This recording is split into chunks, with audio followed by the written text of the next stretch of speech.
The hard story of how one people has a set of pattern. Recently married, a happy, highly educated young couple now share a crap-rented apartment. Immediately they realize that they're saving money because two can live as cheaply as one. The problem is the apartment is crap. They decide to save money to buy their dream home so they can have kids. Now they have two incomes and they begin to focus on their careers. Their incomes begin to increase. As their income goes up, their expenses go up as well.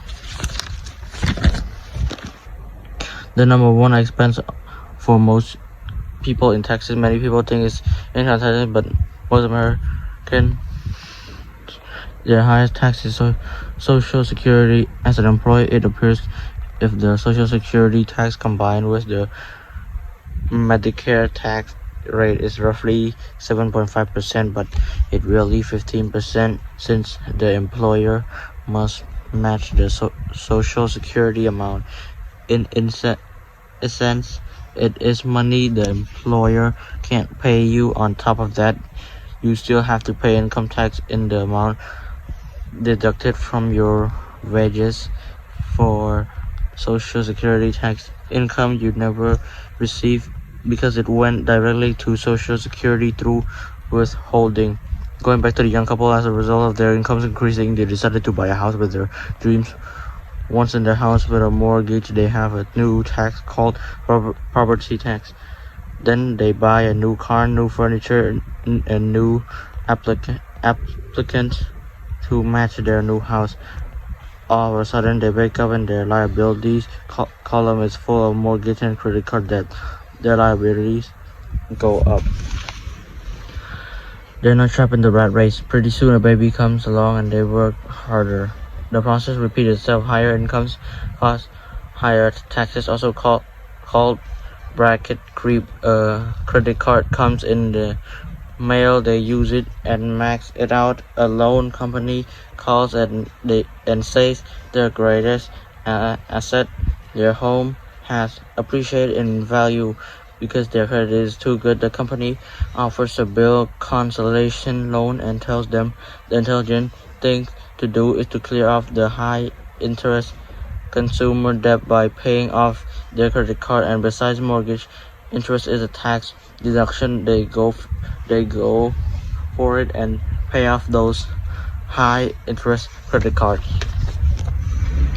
They breathe a sign of relief. The credit cards are paid off. Now they roll their consumer debt into their home mortgage. Their payment go down because they extend their debt over 30 years.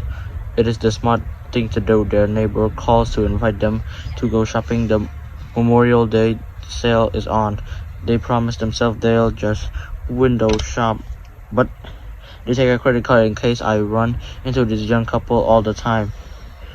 Their names change, but their financial dilemma is the same. They come to one of my talks to hear what I have to say. They ask me, can you tell us how to make more money? They don't understand that the trouble is really how they chose to spend the money they do have. It is caused by financial illiteracy and not understanding the difference between the asset and the liability. More money seldom solves people's problems. Intelligence solves problems. There is a saying a friend of mine uses over and over to people in debt. If you find you have dug yourself into a hole, stop digging. As a child, my dad often told us that the Japanese were aware of three powers: the power of the sword, the jewel, and the mirror. That sounds simple.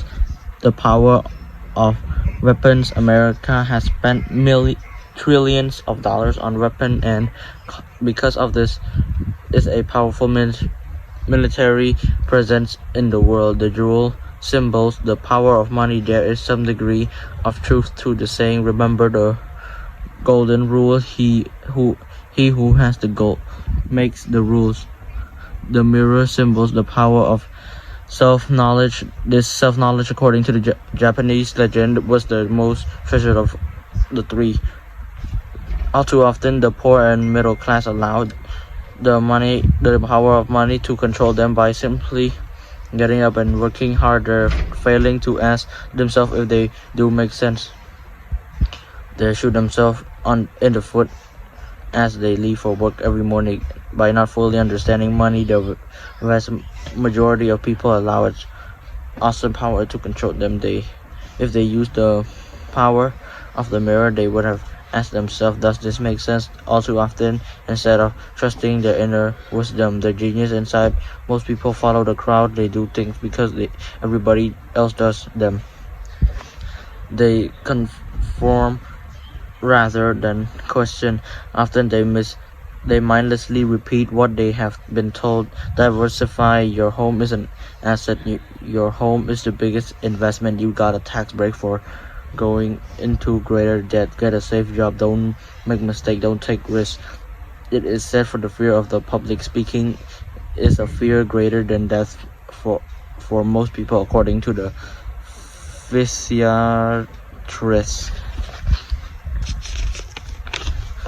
The fear of public speaking is caused by the fear of altruism, the fear of standing out, the fear of criticism, the fear of ridicule, and the fear of being an outcast. The fear of being different prevents most people from speaking new ways to solve their problems. That is why my educated dad said the Japanese valued the power of the mirror the most, for it is only when we look into that we find truth. Fear is the main reason that people say play it safe. That goes for anything, be it sports, relationships, careers, or money.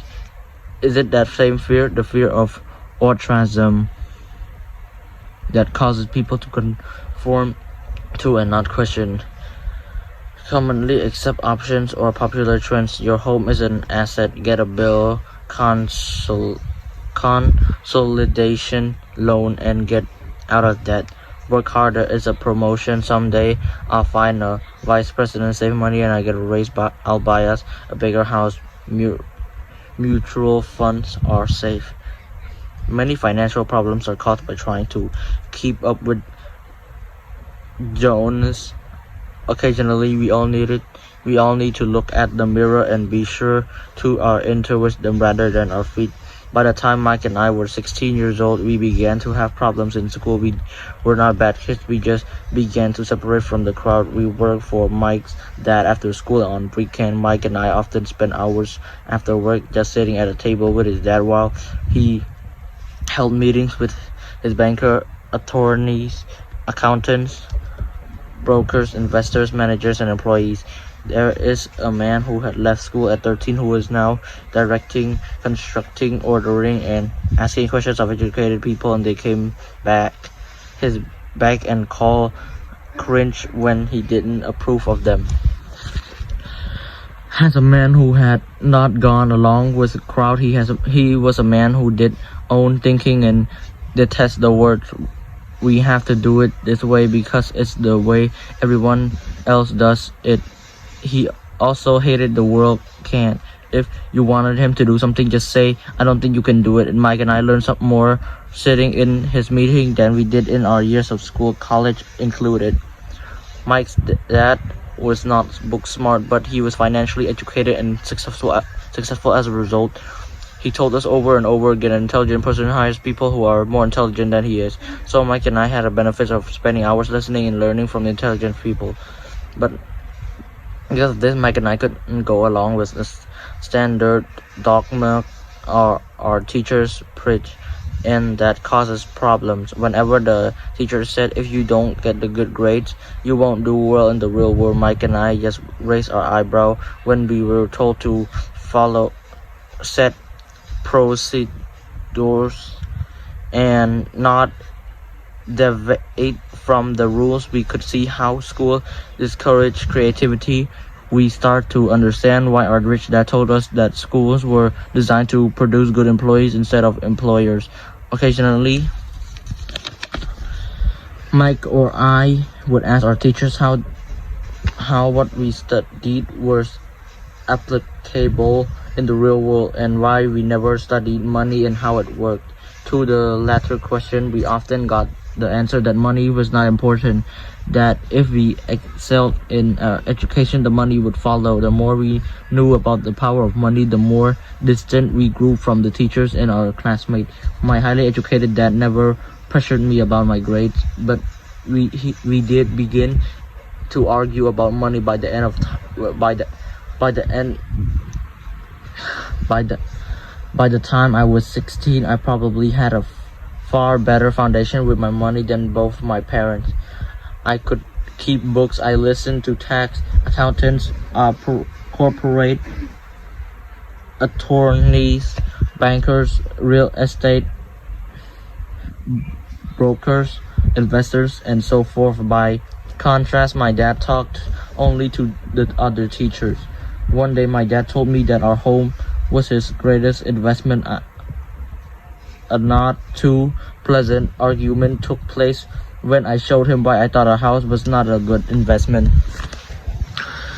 Diagram above illustrate the difference in perception between my rich dad and my poor dad when it came to their homes. One dad thought his house was an asset and the other dad thought it was a liability. I remember when I drew the following diagram for my dad, showing him the direction of cash flow. I also showed him the ancillary expense that went along with owning the home. A bigger home meant bigger expenses, and the cash flow kept going out through the expense column.